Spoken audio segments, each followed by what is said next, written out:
Hello everyone, welcome to Veena classes. तो कल की क्लास में हम देख रहे थे कि ऋग्वैदिक पीरियड हमारा चल रहा था। यानी ऋग्वैदिक पीरियड में हमने आर्यों की राजनीतिक स्थिति, सामाजिक स्थिति, वह हमने जो कि आर्थिक स्थिति को भी देख लिया। हमने राजनीतिक स्थिति में कुछ संस्थाएं भी देखी थी, जैसे विदत सभा, समिति, बलि और ऐसी हमने कुछ संस्थाएं भी देखी थी। और आई होप आपको वो याद भी हो गया। आज हमारा एक लास्ट टॉपिक बचा है, इसके बाद हमारा जो कि ऋग्वैदिक पीरियड है वो है, यानी ऋग्वैदिक का टॉपिक हमारा जो कि कंप्लीट हो जाएगा।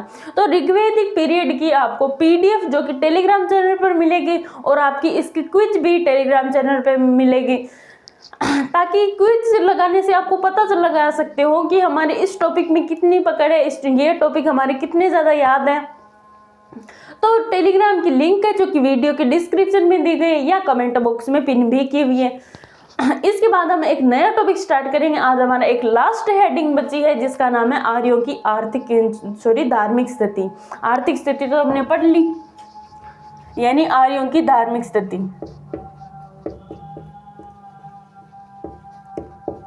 ये हमारा अंतिम टॉपिक बचा है।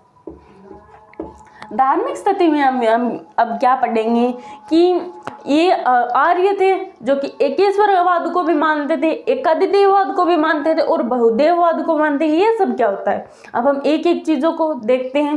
पहले हम देखते हैं बहुदेववाद को। बहुदेववाद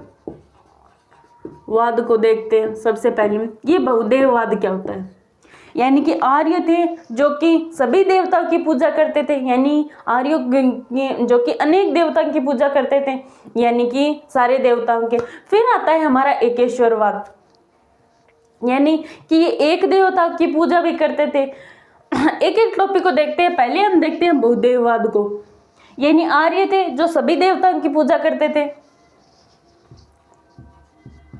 आर्य सभी देवताओं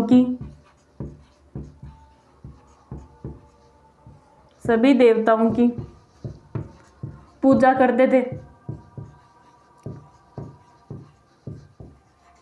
फिर हम देखते हैं एकादिदेववाद को, 2 नंबर टॉपिक हमारा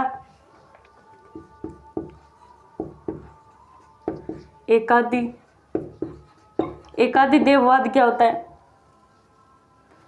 एकादिदेववाद क्या होता है कि मान लो आपके मंडे है, यानी कि आपके आज सोमवार है, आज हमने शिव जी की पूजा की, कल हमने बालाजी की पूजा की।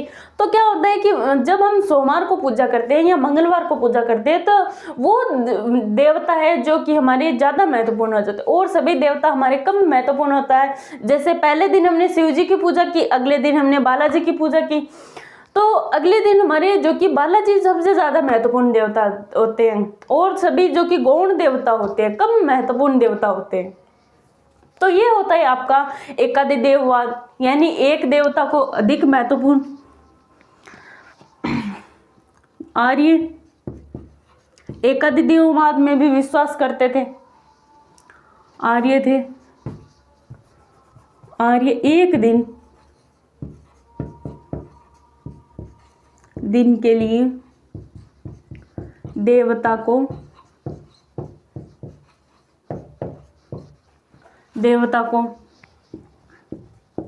अधिक महत्वपूर्ण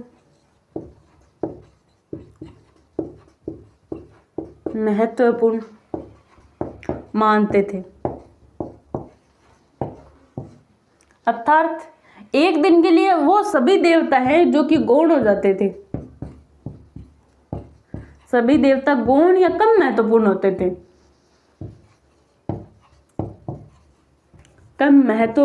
थे,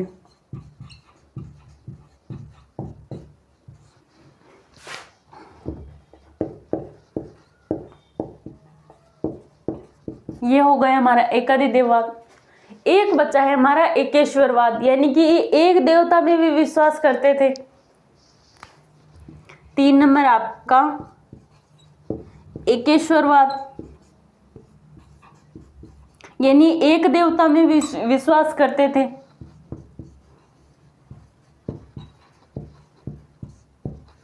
देवता में भी विश्वास करते थे।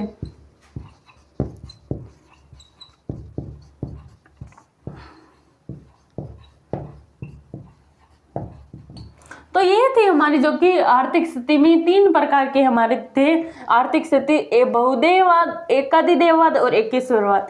आई होप आपको ये तीनों समझ में आ गए होंगे। अब हम देखते हैं कि आर्यों के देवता कौन कौन से होते थे।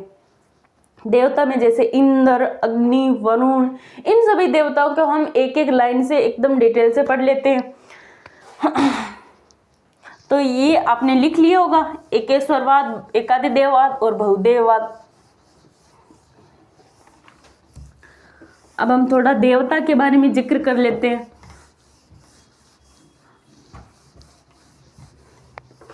सबसे पहले हम देखते हैं इंद्र को, यानी सबसे पहले हम इंद्र भगवान को देखते हैं। इंद्र थे ये जो कि ऋग्वैदिक पीरियड में ये सबसे जो कि महत्वपूर्ण देवता थे। ऋग्वैदिक पीरियड में ये सबसे महत्वपूर्ण देवता थे। ये हैं सबसे महत्वपूर्ण देवता थे।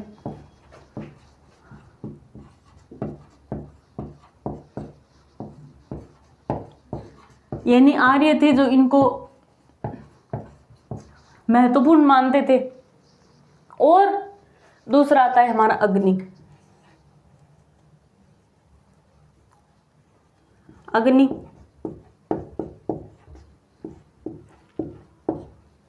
अग्नि थी ये मध्यस्थ के देवता है।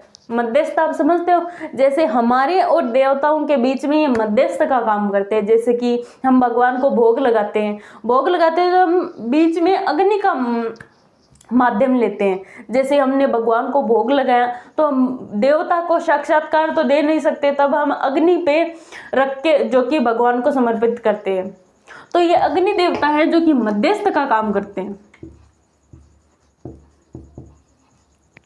मध्यस्थ यानी कि यह देवता और मानव के बीच में मध्यस्थ का काम करते हैं।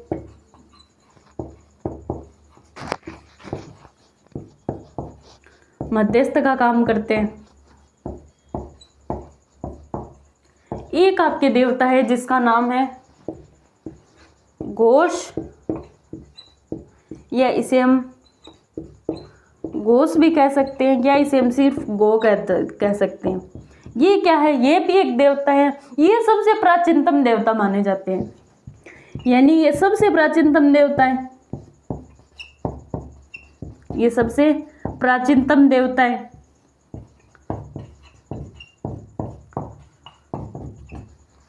तो ये हो गया हमारा घोष या गो। फिर आता है हमारा 4 नंबर पे वरुण देवता।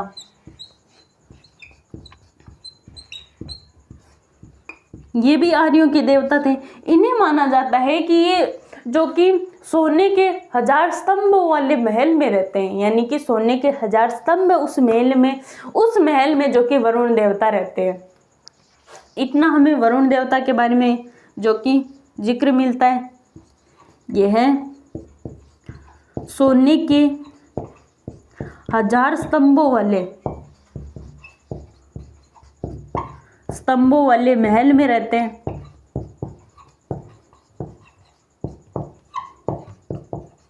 महल में रहते हैं। ये हो गए हमारे वरुण देवता। अगले आते हैं हमारे जो कि पुष्ण के देवता। ये पशुओं के देवता माने जाते हैं। ये पुष्ण है जो कि पशुओं के देवता को माने जाते हैं। पशु के देवता ही। तो ये थे हमारे जो कि धार्मिक स्थिति में कुछ देवता, जैसे इंद्र, अग्नि, घोष, वरुण, पुष्ण, यानी 4 या हमारे जो कि 5 देवता हैं। एक और है आपके 6 नंबर पे ऋत।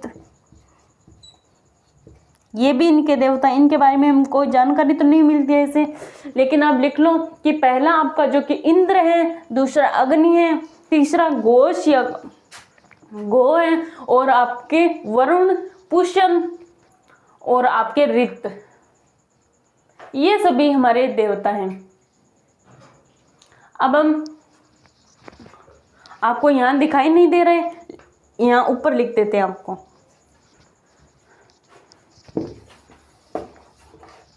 यहाँ पे लिख लेते हैं। छठे आपके रित, ये 6 नंबर के देवता हैं। यानी आपके 5-6 देवता हैं ये जो कि आर्थिक स्थिति में यानी कि आर्यों के देवता हैं। फिर हम और देखते हैं, और हमें जो कि ऋग्वैदिक पीरियड में देखा जाता है कि इस समय जो कि हवन है ये ज़्यादा मुश्किल नहीं थे। यानी जो कि हवन यज्ञ करना ये इतने ज़्यादा मुश्किल नहीं थे, ये सरल काम था। जो कि परिवार के मुखिया होते हैं वो भी इस काम को कर सकते थे। जैसे परिवार के मुखिया हमारे पापा या हमारे दादाजी, ये सभी जो कि यज्ञ अनुष्ठान वगैरह कर सकते हैं। यानी कि अब देखते हैं कि यज्ञ या अनुष्ठान सरल थे, अनुष्ठान सरल थे। इसे परिवार का मुखिया भी कर सकता है, इसे परिवार का मुखिया भी कर सकता है।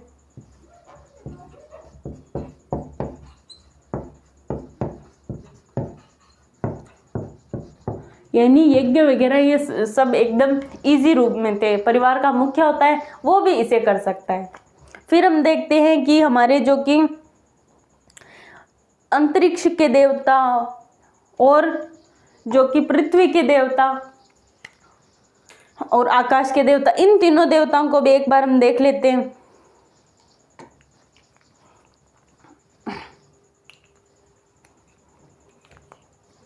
ये सब जो कि आपको जो कि समझ में भी आ गया होगा। अब हम देखते हैं, पहले हम देखते हैं पृथ्वी के देवता।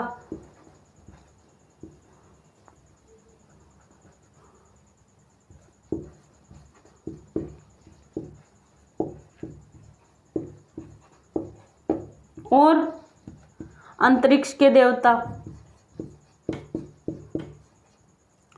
और 3 नंबर आपके जो कि आकाश के देवता।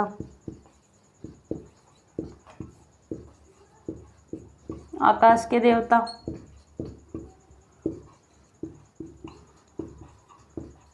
इसमें पृथ्वी के देवता में आते हैं आपके अग्नि, और अंतरिक्ष के देवता में आते हैं आपके जो कि आपके इंद्र, ऋत, और इसमें आकाश के देवता में आपके आते हैं वरुण, ऋत, मारुति, और इसमें अग्नि में एक और लिख लो आप, सूर्य। ये सभी देवता हैं। जैसे पृथ्वी के देवता हैं वो है अग्नि है, सूर्य है, अंतरिक्ष के देवता में इंद्र है, ऋत है, और आकाश के देवता में आपके वरुण है और मारुति है।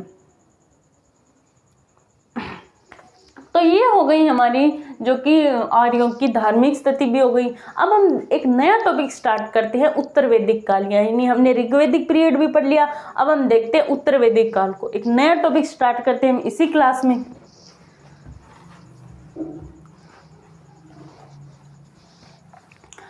अगली यानी नए पेज से आप हेडिंग डालो उत्तर वैदिक काल।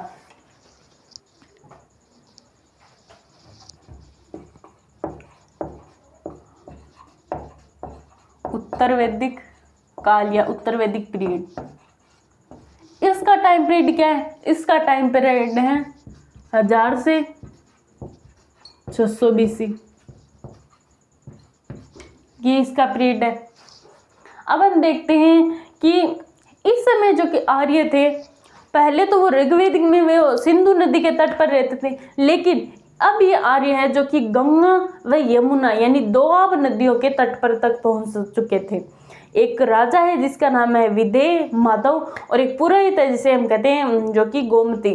वो दोनों हैं वो आपके गंडक नदी यानी सदानीरा नदी के तट तक आ पहुंचे, यानी सदानीरा नदी तक जो कि आर्यों का विस्तार हो चुका है। अब हम देखते हैं कि आर्य इस समय यानी उत्तर वैदिक काल में आर्य जो गंगा व यमुना नदी के तट तक,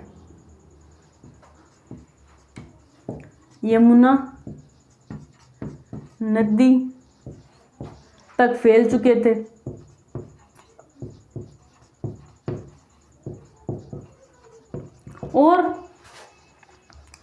और एक राजा है जिसका नाम है राजा विदेह माधव, और इसके साथ एक पुरोहित भी है। पुरोहित आप सब समझते हो, ब्राह्मण पुरोहित, राजा व पुरोहित जो सदानीरा नदी यानी गंडक नदी तक आ गए थे। गंडक नदी यानी सदानीरा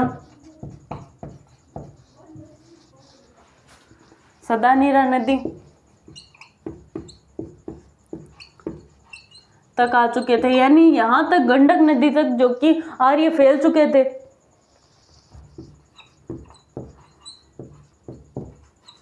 और हम देखते हैं कि जो कि उत्तर वैदिक काल में जो कि आपके राजा है वो एकदम गरिमामय हो चुका था और शक्तिशाली भी हो चुका था। यानी कि अब राजा है जो कि व्यक्ति को डराता था कि मैं राजा हूं, अब आप कोई भी जो कि गलत काम नहीं करोगे, आप गलत काम करोगे तो आपको दंड भी दिया जाएगा। तो इस प्रकार राजा एक जो कि गरिमामय हो चुका था, राजा है जो कि सभी लोगों को, जनता को, प्रजा को वो डराता था। और राजा के पास कोई कोई उपाधि भी मिलती थी, यानी को राजा, मैं राजा हूं तो मैं ये उपाधि भी ग्रहण कर सकता हूं। तो ये चीजें जो कि आपके उत्तर वैदिक काल में आ गई थी, तो राजा को गरिमामय हो चुका था। तो इस समय यानी उत्तर वैदिक काल तक जो कि महिलाओं की स्थिति वो गिरने लगी थी, यानी जब इसमें बाल विवाह भी होने लगे थे, यानी कुछ हमें बाल विवाह के भी साक्ष्य मिलते हैं और हमें विधवा प्रथा का भी, यानी कि लोगों के साथ भेदभाव होने लगा था। और इसमें जो कि वर्ण व्यवस्था है वो भी जन्म के आधार पर होने लगी थी। जैसे कोई मान लो कोई नीची जाति का है तो उसे बताया गया कि तुम्हारा बस यही काम है। कोई ब्राह्मण का बेटा है वो कहेगा बस तुम्हारा शिक्षा देने का ही काम है। कोई क्षत्रिय होता था, यानी कि इस प्रकार जो कि राजा का पद वो वंशानुगत तो हमने पहले भी देखा था, लेकिन इसमें और जो कि वंशानुगत हो गया था। वर्ण व्यवस्था जन्म से आधारित होती थी, लेकिन हमने जो कि ऋग्वैदिक पीरियड में देखा था कि वर्ण व्यवस्था है जो कि कर्म के आधार पर होता था, जो जैसा काम करता उसकी जो कि वर्ण व्यवस्था होती थी। तो आपको ये पीछे वाला टॉपिक याद हो तब आप इसमें जैसे कि अंतर निकाल सकते हो। जैसे पिछले में ये था, अब ये आने लगा है, तो अब आपको पीछे वाला टॉपिक याद है तभी आप इसमें अंतर निकाल सकते हो, या आप ऐसे कर सकते हो ये चीजें सेम थी, यानी कि यहाँ तक जो कि ये स्थिति सेम आ रही है। तो आपको पीछे वाला टॉपिक याद होना चाहिए। माधव पुरोहित जो कि गंडक नदी तक आ चुके थे और इस समय राजा का पद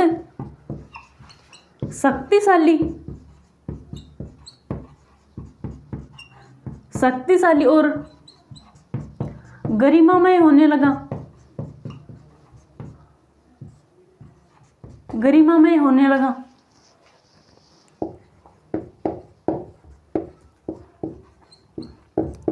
इस समय राजा उपाधियां भी ग्रहण करता।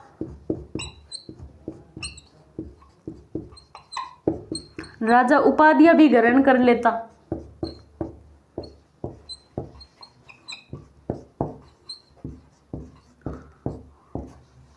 तो ये कुछ अब आपको दिखाई दे रहे हैं। हाँ, यानी कि जो कि आर्य थे वो गंगा नदी तक यहाँ तक आ चुके थे और विदेह पुरोहित गंडक नदी तक आ चुके। इस समय राजा का बस शक्तिशाली और गरिमामय होने लगा। राजा उपाधियां भी ग्रहण करता, जैसे आप देखो कि मध्य भारत में इसे क्या कहते हैं। जैसे यह मान लो ये हमारा भारत है।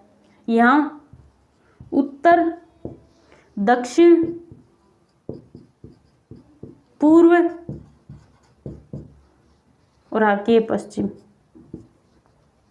यहाँ पे जो रहे यानी मध्य भारत के राजा होते उसे भोज कहते हैं। पूर्व में होते उसे सम्राट कहते हैं। पश्चिम में होते उसे एकराट कहते हैं।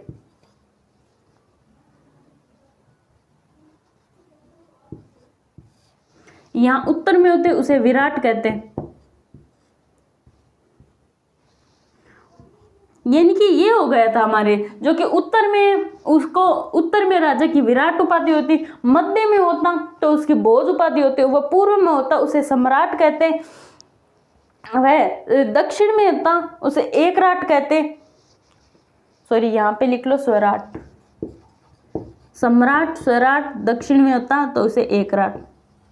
जैसे कि मान लो पूर्व में मान लो जो कि मौर्य वंश के एक प्रमुख शासक रहे यानी सम्राट मौर्य, वो पूर्व में थे तो वहाँ पे उसकी उपाधि हो गई सम्राट। कोई उत्तर में है तो उसकी उपाधि हो गई विराट, मध्य में है यानी मध्य भारत में उसकी उपाधि हो गई भोज यानी भोज परमार। तो इस प्रकार से जो कि अलग अलग उपाधि यानी राजा अपनी उपाधि ग्रहण करता तो ये उनकी उपाधि हो गई, तो ये उनकी उपाधि हो गई। तो हमने देखा कि उत्तर वैदिक काल का हमने बेसिक नॉलेज देखा, यानी कि हमने कुछ राजनीतिक में भी हमला प्रभाव पड़ गया, जैसे कि ये उपाधि वगैरह राजा का काम ये राजनीतिक में आ गए, तो कुछ हमने राजनीतिक काम भी देख लिया।